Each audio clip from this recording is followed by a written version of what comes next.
தமிழ்நாடு சட்டமன்ற தேர்தலில் வேட்புமனு தாக்கலுக்கான அவகாசம் இன்றுடன் நிறைவு பெறும் நிலையில் 3430 வேட்புமனுக்கள் பெறப்பட்டுள்ளதாக தேர்தல் ஆணையம் தெரிவித்துள்ளது. ஆண்கள் சார்பில் 2731 மனுக்களும், பெண்கள் சார்பில் 698 மனுக்களும் தாக்கல் செய்யப்பட்டுள்ளதாக தெரிவிக்கப்பட்டுள்ளது. மூன்றாம் பாலினத்தவரை பொறுத்தவரை வில்லிவாக்கம் தொகுதியில் ஒருவர் மட்டும் வேட்புமனு தாக்கல் செய்துள்ளார். தமிழ்நாட்டிலேயே அதிகபட்சமாக கரூர் தொகுதியில் 84 மனுக்கள் தாக்கல் செய்யப்பட்டுள்ளன. இங்கு அதிமுக முன்னாள் அமைச்சர் MR விஜயபாஸ்கர் போட்டியிடும் நிலையில் சுயேட்சைகள் அதிகமானோர் மனு தாக்கல் செய்துள்ளனர். இதற்கு நேர்மாறாக மதுரை தெற்கு தொகுதியில் மிக குறைவாக வெறும் 3 மனுக்கள் மட்டுமே இதுவரை தாக்கல் செய்யப்பட்டுள்ளன. வேட்புமனு தாக்கல் செய்ய இன்று கடைசி நாள் என்ற நிலையில் அதிமுக பொதுச் செயலாளர் எடப்பாடி பழனிசாமி, முன்னாள் அமைச்சர்கள் KP முனுசாமி, SP வேலுமணி, திண்டுக்கல் சீனிவாசன் ஆகியோர் மனு தாக்கல் செய்ய உள்ளனர். பாஜக மாநில தலைவர் நயினார் நாகேந்திரன், மத்திய இணையமைச்சர் எல் முருகன், முன்னாள் மாநில தலைவர் தமிழிசை சவுந்தரராஜன், பாஜக தேசிய மகளிரணி செயலாளர் வானதி சீனிவாசன் ஆகியோரும் இன்று வேட்புமனு தாக்கல் செய்ய உள்ளனர். கோயம்புத்தூர், திருச்சி, திருப்பூர், சிவகங்கை மாவட்டங்களில் பரவலாக கனமழை பெய்தது. கோயம்புத்தூர் மாவட்டத்தில் தொண்டாமுத்தூர், பேரூர் சுற்றுவட்டாரத்தில் கனமழை பெய்தது. அப்பகுதிகளில் கடந்த சில நாட்களாக அனல் காற்றுடன் வெப்ப அலை வீசி வந்த நிலையில் திடீரென பெய்த கனமழை மண்ணை குளிர்வித்தது. இதனால் பொதுமக்கள் மற்றும் விவசாயிகள் மகிழ்ச்சி அடைந்தனர். திருப்பூரில் மத்திய பேருந்து நிலையம், பல்லடம் சாலை, மாவட்ட ஆட்சியர் அலுவலகம், தாராபுரம் சாலை உள்ளிட்ட பல்வேறு இடங்களில் திடீரென கனமழை பெய்தது. அரை மணி நேரம் பெய்த மழையால் வெப்பம் தணிந்து குளிர்ச்சியான சூழல் நிலவியது. திருச்சி மாவட்டத்தில் 2வது நாளாக கனமழை கொட்டியது.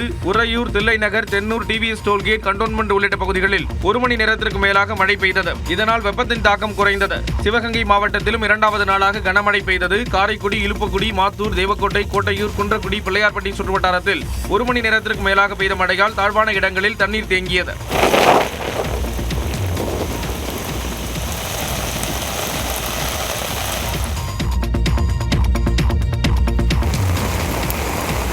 விருதுநகர், தேனி, திண்டுக்கல் மாவட்டங்களில் இன்று கனமழை பெய்யலாம் என்று வானிலை ஆய்வு மையம் கணித்துள்ளது.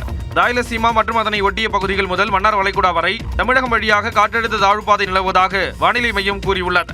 இதன் காரணமாக தென் தமிழகம் மற்றும் மேற்கு தொடர்ச்சி மலை மாவட்டங்களின் ஓரிரு இடங்களில் இன்று இடி மின்னலுடன் மிதமான மழை பெய்ய வாய்ப்புள்ளது. விருதுநகர், தேனி மற்றும் திண்டுக்கல் மாவட்டங்களின் மலைப்பகுதிகளில் கனமழை பெய்யலாம் என்றும் கூறப்பட்டுள்ளது. நாளை தமிழக கடலோர மாவட்டங்கள் மற்றும் புதுவை, காரைக்கால் பகுதிகளில் இடி மின்னலுடன் மிதமான மழை பெய்யக்கூடும் என்றும் தெரிவிக்கப்பட்டுள்ளது. வெப்பநிலையை பொறுத்தவரை இன்றும் நாளையும் வட தமிழகம், புதுவை மற்றும் காரைக்கால் பகுதிகளில் அதிகபட்ச வெப்பநிலை 3 டிகிரி செல்சியஸ் வரை படிப்படியாக உயரக்கூடும் என்றும் வானிலை மையம் தெரிவித்துள்ளது.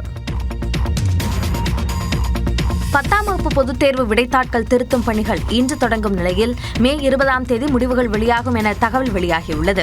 தமிழ்நாடு மாநில பாடத்திட்டத்தில் படித்த மாணவர்களுக்கான 10ஆம் வகுப்பு பொதுத் தேர்வு கடந்த மார்ச் 11ஆம் தேதி தொடங்கி நடைபெற்றது. இந்த தேர்வினை 8,82,806 பள்ளி மாணவர்களும் 13,744 தனித் தேர்வர்களும் எழுதியிருந்தனர்.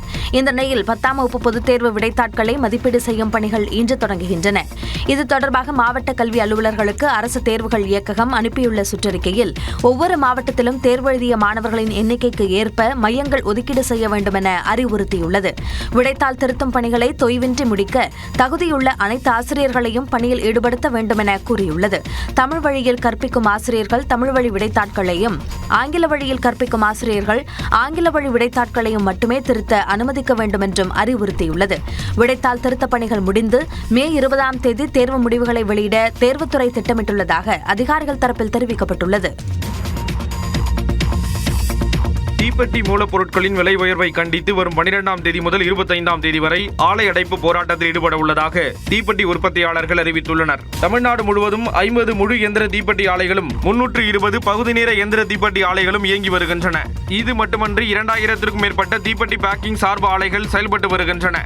இவற்றில் நேரடியாகவும் மறைமுகமாகவும் சுமார் 5 லட்சம் தொழிலாளர்கள் பணியாற்றி வருகின்றனர். இந்நிலையில் தீப்பெட்டி உற்பத்திக்கு தேவையான பாஸ்பரஸ், குளோரைட், மெழுகு, அட்டை என அனைத்து மூலப்பொருட்களின் விலையும் நாளுக்கு நாள் அதிகரித்து வருவதால் இத்தொழில் முடங்கும் சூழல் உருவாகியுள்ளது. குறிப்பாக 80 ரூபாய்க்கு விற்பனையான 1 கிலோ மெழுகு ஈரான் இஸ்ரேல் போரால் ஒரே மாதத்தில் 150 ரூபாய் வரை அதிகரித்துள்ளது. இதனால் கவன ஈர்ப்பு போராட்டத்தில் ஈடுபட உள்ளதாக தீப்பெட்டி உற்பத்தியாளர்கள் அறிவித்துள்ளனர். நஷ்டத்தை சமாளிக்க முடியாமல் கம்மியாக நடத்த முடியாத ஒரு சூழ்நிலை இருக்குது. எங்களுடைய பிரச்சனையை மூலப்பொருள் விற்பனையாளருக்கும் தெரியப்படுத்தணும், அரசுக்கும் தெரியப்படுத்தணுங்கிறதுக்காக நாங்கள் வர்ற 12ஆம் தேதி முதல் 25ஆம் தேதி வரைக்கும் கதவடைப்பு போராட்டம் பண்ணுறோம். தீப்பெட்டி ஆலைகளின் இந்த முடிவால் சுமார் 5 லட்சம் தொழிலாளர்களின் வாழ்வாதாரம் கேள்விக்குறியாகியுள்ளது. தமிழ்நாட்டின் அரசியல் களத்தை பரபரப்பாக்கிய செய்திகளை டாப் 5 அரசியல் செய்திகள் பகுதியில் பார்க்கலாம். தமிழ்நாட்டுக்கு வரும் பணம் எல்லாம் மக்களுக்குத்தான் செல்கிறது என மத்திய அமைச்சர் பியூஷ் கோயலுக்கு முதலமைச்சர் மு க ஸ்டாலின் பதிலளித்துள்ளார். தமிழ்நாடு அரசு வாங்கிய 10 லட்சம் கோடி ரூபாய் கடன் எங்கே போனது என மத்திய அமைச்சர் பியூஷ் கோயல் கேள்வி எழுப்பியிருந்தார். மதுரை திருமங்கலத்தில் நடைபெற்ற பரப்புரை கூட்டத்தில் இதற்கு முதலமைச்சர் மு க ஸ்டாலின் பதிலளித்தார். பியூஷ் கோயல் அவர்கள் என்ன பேசினார்? தமிழ்நாட்டில் எந்த திட்டங்களும் செயல்படுத்தப்படல, அரசோட பணம் எல்லாம் எங்கே போகுது, கடன் சுமை அதிகரிச்சிடுச்சு, தமிழ்நாடு திவாலாக போகுது என்று எந்த புரிதலும் இல்லாமல் பேசியிருக்கிறார். தமிழ்நாடு அரசின் பணம் எல்லாம் எங்கே போகுதுன்னு கேட்குறீங்களே, எல்லாமே நேரடியாக மக்களுக்கு தான் போகுது. பாஜக ஆளும் மாநிலங்களுக்கு ஒதுக்குவது போல தமிழ்நாட்டுக்கும் நிதி ஒதுக்கினால் கடன் எல்லாம் தீரும் என்றும் முதலமைச்சர் தெரிவித்தார்.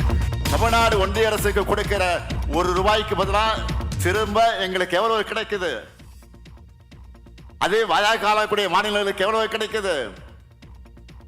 இந்த கம்பேரிசனை வெளிப்படையாக அறிவிக்க உங்களால் முடியுமா? சொன்னா உங்க கூட்டு வெளிப்பட்டு விடும். பாஜக ஆளக்கூடிய வட மாநிலங்களுக்கு தர அதே அளவு நிதி பெறுவ தமிழ்நாட்டுக்கு நீங்க வழங்கினா தமிழ்நாட்டு கடனை அடைஞ்சு நமக்கு நிதி நெருக்கடி இருக்காது. தமிழ்நாட்டில் என்டிஏ திவாலாகும் என்றும் முதலமைச்சர் கூறினார்.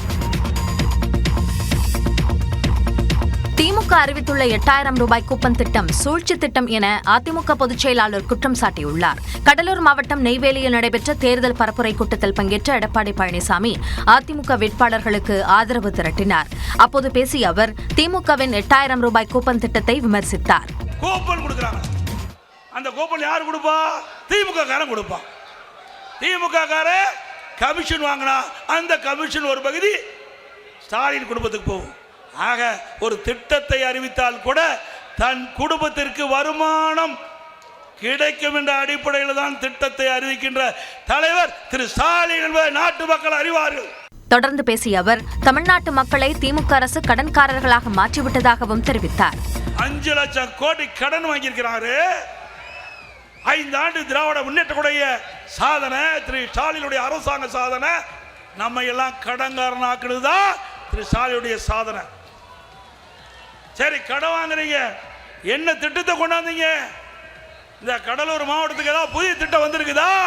கருணாநிதியும் ஸ்டாலினும் துரோகத்துக்கு இலக்கணமானவர்கள் என்றும் இபிஎஸ் விமர்சித்தார். ஓசி பஸ் ஓட்ட வந்தவன் அல்ல உன் மகன், உன் உடன் பிறந்தவன்.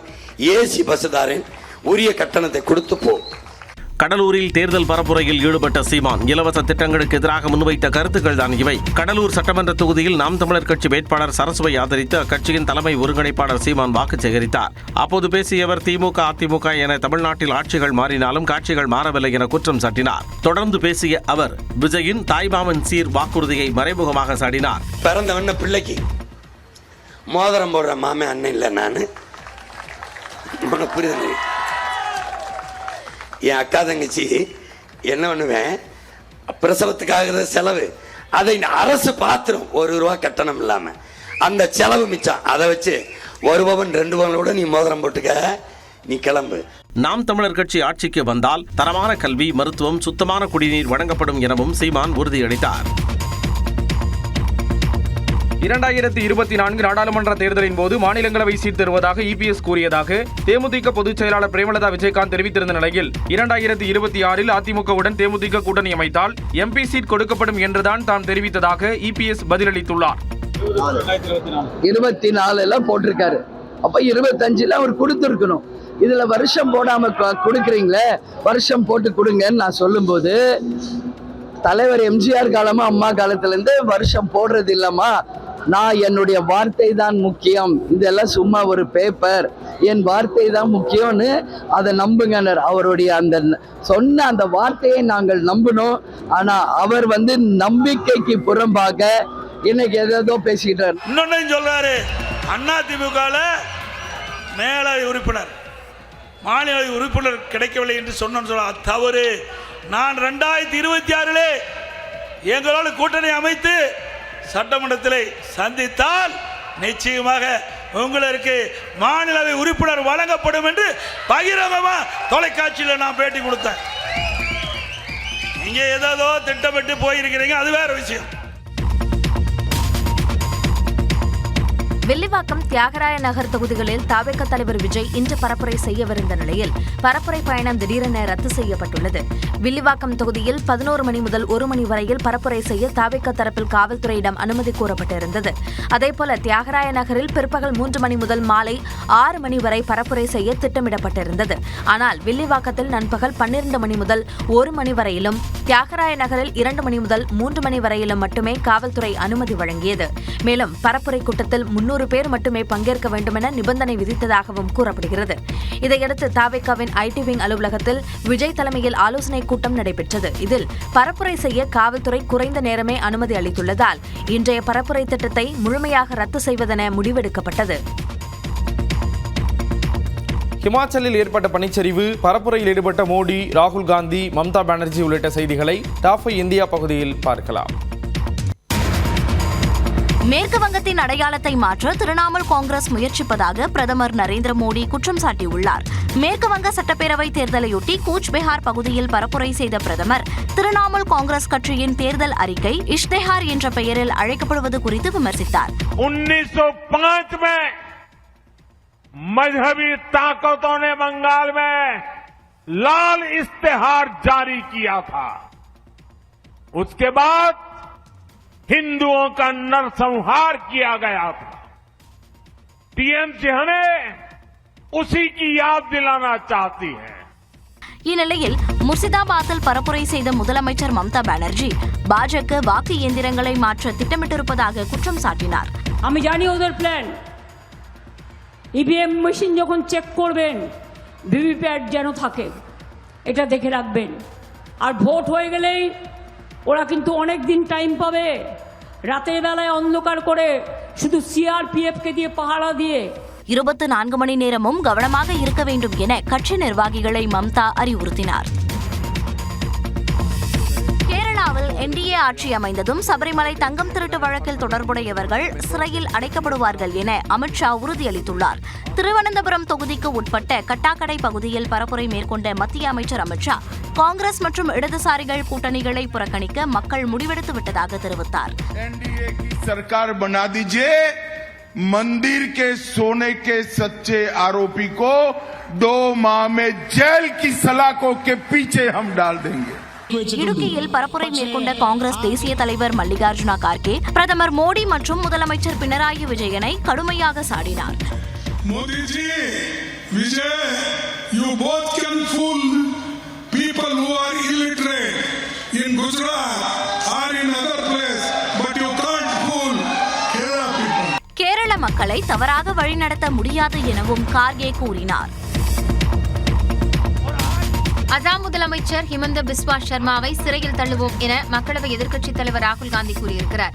அசாம் மாநிலத்தில் ஒரே கட்டமாக வரும் 9ஆம் தேதி சட்டப்பேரவைத் தேர்தல் நடைபெறவுள்ளது. மீண்டும் ஆட்சியை பிடிக்க பாஜக தீவிரம் காட்டும் நிலையில் அக்கட்சியை ஆட்சியிலிருந்து அகற்ற கங்கணம் கட்டிக்கொண்டு காங்கிரஸ் கட்சி களத்தில் இறங்கியுள்ளது. இந்நிலையில் அங்கு பரப்புரை மேற்கொண்ட காங்கிரஸ் மூத்த தலைவர் ராகுல் காந்தி முதலமைச்சர் ஹிமந்த பிஸ்வா சர்மாவை கடுமையாக சாடினார். सबसे ज्यादा नफरत फैलाने वाला चीफ मिनिस्टर, सबसे ज्यादा उल्टी सीधी बात करने वाला चीफ मिनिस्टर असम का चीफ मिनिस्टर है. और ये पता है क्यों इतनी उल्टी सीधी बात कर रहा है? आपको मालूम है क्यों? क्योंकि ये जानता है कि कांग्रेस पार्टी के बब्बर शेर इसको जेल में डालने जा रहे हैं.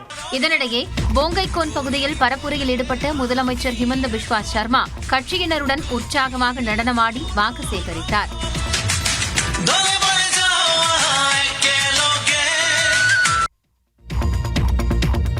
தமிழ்நாடு உட்பட தேர்தலை எதிர்கொள்ளவிருக்கும் 5 மாநிலங்களில் தேர்தல் பறக்கும் படையினர் 650 கோடி ரூபாய் அளவுக்கு ரொக்கம் மற்றும் பொருட்களை பறிமுதல் செய்துள்ளதாக தெரிவிக்கப்பட்டுள்ளது.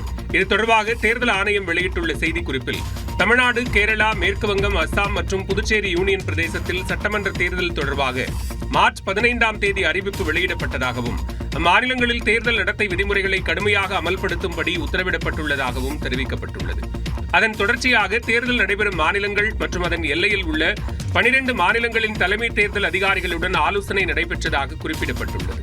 பின்னர் 5173 பறக்கும் படைகளும் 5200 நிலையான கண்காணிப்பு குழுக்களும் அமைக்கப்பட்டு தீவிர சோதனைகள் மேற்கொள்ளப்பட்டதாக தெரிவிக்கப்பட்டுள்ளது. இதில் மேற்கு வங்கத்தில் மிக அதிக அளவாக 11 கோடி ரூபாய் ரொக்கம், 55 கோடி ரூபாய் மதிப்பிலான மதுபானங்கள், 150 கோடி ரூபாய் பரிசுப் பொருட்கள் உட்பட 319 கோடி ரூபாய் பறிமுதல் செய்யப்பட்டுள்ளதாக தெரிவிக்கப்பட்டுள்ளது.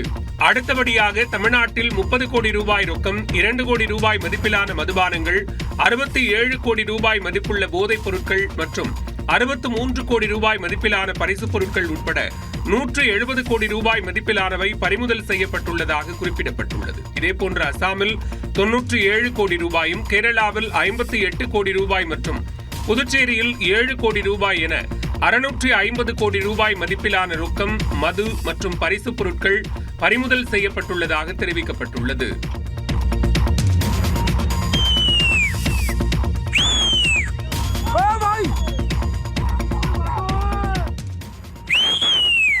இமாச்சல பிரதேசத்தில் பனிச்சரிவு ஏற்பட்ட காட்சிகளே இவை. இமாச்சல பிரதேச மாநிலத்தில் கடும் பனிச்சரிவு ஏற்படும் என வானிலை ஆய்வு மையம் எச்சரித்திருந்த நிலையில் லகோல் பகுதியில் பனிச்சரிவு ஏற்பட்டது.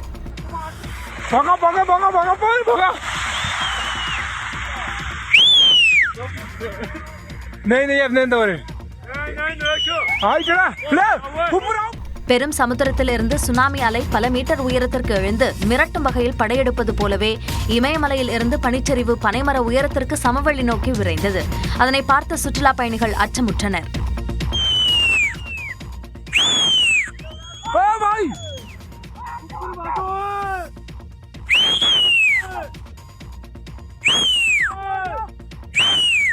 நல்வாய்ப்பாக இதில் யாருக்கும் காயம் ஏற்படவில்லை.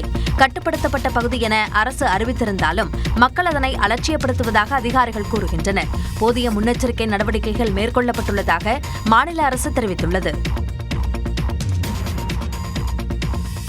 ஈரானுக்கு ஒரு நாள் கெடு விதித்துள்ள ட்ரம்ப், அண்டை நாடுகளில் தலைவிரித்தாடும் எரிபொருள் தட்டுப்பாடு உள்ளிட்ட செய்திகளை டாப் 5 உலகம் பகுதியில் பார்க்கலாம். ஈரானின் மின் உற்பத்தி நிலையங்கள், பாலங்களுக்கு செவ்வாய்க்கிழமையன்று முடிவு கட்ட உள்ளதாக அமெரிக்க அதிபர் டொனால்டு ட்ரம்ப் எச்சரிக்கை விடுத்துள்ளார். ஈரான் மீது அமெரிக்கா மற்றும் இஸ்ரேல் படைகள் தொடர் தாக்குதல் நடத்தி வரும் நிலையில் பதிலடி தந்து வரும் ஈரான் ஹோர்முஸ் நீரிணையையும் மூடியது. இதனால் கப்பல் போக்குவரத்து பாதிக்கப்பட்டு பெரும் பொருளாதார பாதிப்பையும் உலக நாடுகள் சந்தித்து வருகின்றன. இந்த நிலையில் ஈரான் நாட்டின் மின் உற்பத்தி நிலையங்கள், பாலங்களை செவ்வாய்க்கிழமையன்று தாக்க உள்ளதாக அமெரிக்க அதிபர் டொனால்டு ட்ரம்ப் பகிரங்கமாக எச்சரிக்கை விடுத்துள்ளார். அன்றைய தினம் ஈரானுக்கு ஒரு மறக்க முடியாத நாளாக இருக்கும் என்று குறிப்பிட்டுள்ளார். ஹோர்முஸ் நீரிணையை உடனடியாக திறக்க வேண்டும் என்றும், அவ்வாறு செய்ய தவறினால் ஈரான் நரகத்தை அனுபவிக்க வேண்டியிருக்கும் என்றும் எச்சரித்துள்ளார். தனது பதிவின் இறுதியில் அல்லாவுக்கே புகழ் அனைத்தும் என்று குறிப்பிட்டு கடுமையான வார்த்தைகளையும் டொனால்டு ட்ரம்ப் குறிப்பிட்டிருந்தார். இந்த பதிவு கடும் எதிர்வினையை எதிர்கொண்ட நிலையில் சில நிமிடங்களில் டொனால்டு ட்ரம்ப் நீக்கினார்.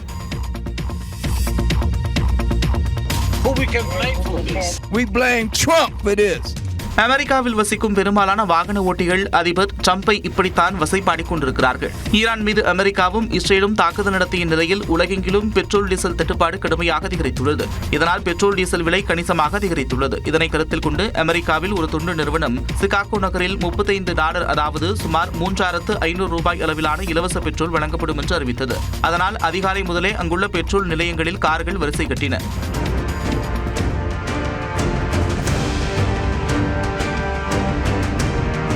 சிலர் அதிகாலை 3 மணிக்கே வந்து பெட்ரோல் நிலையத்தில் காத்திருந்தனர். I've been waiting in this line for at least like 3 hours and I just want everyone to know that people are really good out there and they will definitely do good things and I just want everyone to share the love. நீண்ட நேரம் காத்திருந்ததால் கடுப்பாகி போன ஓட்டுநர்கள் ட்ரம்பை கடுமையாக சாடினர். விலைவாசியை குறைக்க வேண்டிய Trump விலைவாசி உயர்வுக்கு காரணமாக மாறிவிட்டார் என கோபம் கொப்பளிக்க கூறுகின்றனர். ஈரானுடன் அமெரிக்கா மோதலில் ஈடுபட்டிருப்பதற்கு 60% அமெரிக்கர்கள் எதிராக இருப்பதாக கருத்து கணிப்பில் தெரியவந்துள்ளது. அமெரிக்கா ஈரான் போரால் எரிபொருட்களுக்கு கடும் தட்டுப்பாடு ஏற்பட்டுள்ள நிலையில் பாகிஸ்தான், இலங்கை, நேபாளம், வங்கதேசம் ஆகிய அண்டை நாடுகள் பல்வேறு கட்டுப்பாடுகளை விதித்துள்ளன. அமெரிக்காவுடன் மிக இணக்கமாக இருக்கும் பாகிஸ்தானில் கடந்த வாரம் பெட்ரோல் விலை 1 லிட்டர் 137 ரூபாயில் இருந்து 458 ரூபாயாக அதிகரித்தது. இந்த விலை உயர்வால் பாகிஸ்தானின் பல்வேறு நகரங்களில் மக்கள் போராட்டத்தில் ஈடுபட்டனர். இதைத் தொடர்ந்து உயர்த்தப்பட்ட பெட்ரோல் விலையில் இருந்து 80 ரூபாயை குறைப்பதாக பாகிஸ்தான் பிரதமர் ஷெபாஸ் ஷெரீப் அறிவித்தார். இதையடுத்து பாகிஸ்தானில் 1 லிட்டர் பெட்ரோல் விலை 378 ரூபாயானது. இது மட்டுமல்லாது பாகிஸ்தானின் அரசு அலுவலகங்கள் வாரத்தில் 4 நாட்கள் மட்டுமே செயல்படும் என்றும் பள்ளி கல்லூரிகளுக்கு ஆன்லைனில் வகுப்பு நடத்தப்படும் என அறிவிக்கப்பட்டுள்ளது. இலங்கையிலும் அந்நாட்டு அரசு பல்வேறு கட்டுப்பாடுகளை அறிமுகப்படுத்தியுள்ளது. அதன்படி அரசு அலுவலகங்களில் ஏசி பயன்பாட்டை குறைத்துக் கொள்ள வேண்டும் என்றும் வீட்டில் இருந்தவாறு பணிபுரியும் ஒர்க் ஃப்ரம் ஹோம் திட்டத்தையும் அமல்படுத்த வேண்டும் என்றும் அந்நாட்டு அரசு உத்தரவிட்டுள்ளது. இதேபோல் வங்கதேசம் மற்றும் நேபாளத்திலும் அந்நாட்டு அரசுகள் பல்வேறு புதிய கட்டுப்பாடுகளை விதித்துள்ளன. வாரத்தில் 2 நாட்கள் கட்டாய விடுமுறை, மின்சார வாகனங்களின் பயன்பாட்டை ஊக்குவிப்பது என பல்வேறு புதிய விதிகள் அமல்படுத்தப்பட்டுள்ளன.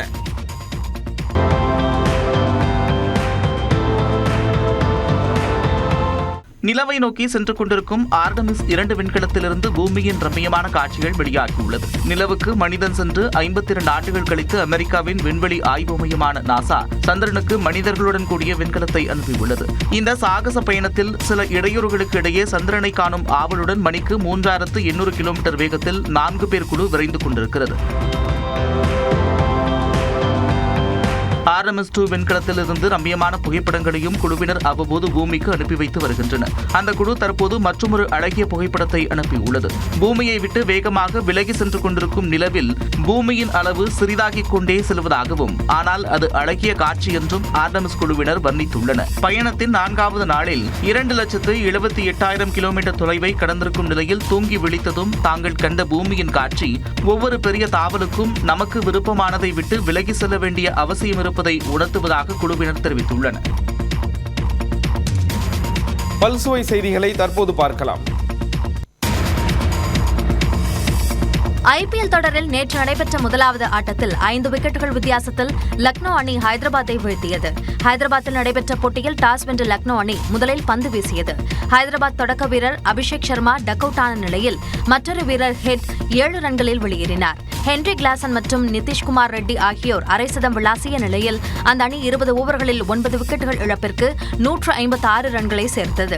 இதையடுத்து விளையாடிய லக்னோ அணி தொடக்க வீரர் எய்டன் மார்க்ரம் 27 பந்துகளில் 45 ரன்கள் விளாசினார். கேப்டன் ரிஷப் பந்த் ஆட்டமிழக்காமல் 68 ரன்கள் சேர்த்தார். கடைசி ஓவரில் 9 ரன்கள் தேவைப்பட்ட நிலையில் 5வது பந்தில் பவுண்டரி விளாசி பந்த் அணிக்கு வெற்றி தேடி தந்தார். 4 ஓவர்களில் 9 ரன்கள் மட்டுமே விட்டுக் கொடுத்து 2 விக்கெட்டுகளை வீழ்த்திய லக்னோ வீரர் முகமது ஷமி ஆட்டநாயகனாக தேர்வு செய்யப்பட்டார். நடப்பு ஐபிஎல் சீசனில் ஹாட்ரிக் தோல்வியை தழுவிய சென்னை சூப்பர் கிங்ஸ் ரசிகர்களை அதிர்ச்சியில் ஆழ்த்தியுள்ளது. பெங்களூருவில் நடைபெற்ற 11வது லீக் ஆட்டத்தில் Chennai super Kings Royal Challengers Bengaluru அணிகள் பலப்பரீட்சை நடத்தின. டாஸ் வென்ற சிஎஸ்கே அணி பந்துவீச்சை தேர்வு செய்த நிலையில் முதலில் பேட் செய்த ஆர்சிபி ஐபிஎல் வரலாற்றில் சென்னைக்கு எதிரான தனது அதிகபட்ச ஸ்கோரான 250 ரன்களை குவித்தது. தொடக்க வீரராக களமிறங்கிய கோலி 18 பந்துகளில் 28 ரன்களுடன் அவுட் ஆனதை அடுத்து அதிரடியாக ஆடிய தேவ்தத் படிக்கல், பில் சால்ட் ஜோடி மளமளவென ரன்களை சேர்த்தனர். ஆட்டத்தின் இறுதியில் சிஎஸ்கே வீசிய பந்துகளை டிம் டேவிட், ரஜத் படிதார் ஜோடி நாலாபுரங்களிலும் சிதறடிக்க டிம் டேவிட் வெறும் 25 பந்துகளில் 70 ரன்களும், ரஜத் படிதார் 19 பந்துகளில் 48 ரன்களும் குவித்தனர். இதனால் 20 ஓவர்களின் முடிவில் 3 விக்கெட்டுகள் இழப்பிற்கு ஆர்சிபி 250 ரன்களை சேர்த்தது. தொடர்ந்து 251 ரன்கள் இலக்குடன் சிஎஸ்கே களமிறங்க சஞ்சு சாம்சன், கேப்டன் ருத்துராஜ் கெய்க்வாட், மாத்ரே ஆகியோர் அடுத்தடுத்து சொற்ப ரன்களில் அவுட் ஆகி அதிர்ச்சி கொடுத்தனர். சர்ஃபராஸ் கான் நம்பிக்கையோடு விளையாடி அரை சதம் அடித்த நிலையில் பிரசாந்த் வீர், ஜேமி ஓவர்டன் ஆகியோரும் அணியை கரை சேர்க்க போராடினர். இறுதியில் 19.4 ஓவர்களில் அனைத்து விக்கெட்டுகளையும் இழந்த சிஎஸ்கே 207 ரன்களில் சுருண்டது. இதன் மூலம் 43 ரன்கள் வித்தியாசத்தில் பெங்களூரு அணி அபார வெற்றி பெற்றது.